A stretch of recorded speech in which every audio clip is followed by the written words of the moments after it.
भैया नमस्कार, हम Bipin Chaurasia official YouTube channel से। कमर अप कमर डाउन हिलतावे पूरा टाउन। अगर तू लोग इन हमारे चैनल पर आगे बढ़ल तो हमारे चैनल के सब्सक्राइब कर लो और वीडियो को ज़्यादा से ज़्यादा शेयर कर लो, लाइक कर लो, कमेंट कर लो।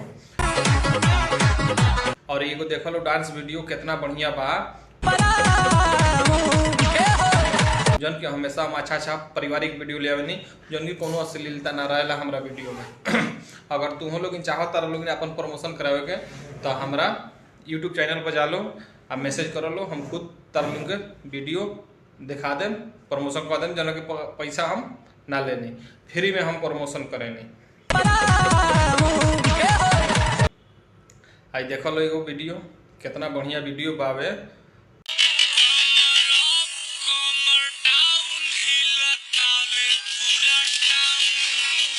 डांस वीडियो देख लो, ये लड़की के एगो डांस वीडियो जौन कि इनकर वीडियो हमेशा हम बना बना के डालत रहेनी।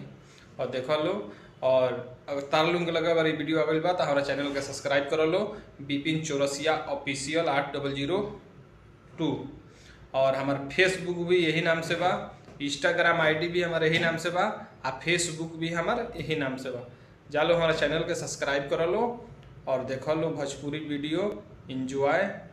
और वीडियो ऐसा बनावे नहीं कि तू लोग पूरा फैमिली के संग बैठ के देख सकत रहो।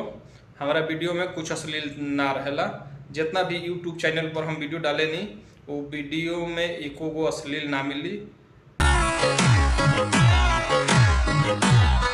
हमेशा अच्छा वीडियो ले आवे नहीं। जब तक खातिर नमस्कार, फिर मिले हम अगला वीडियो में।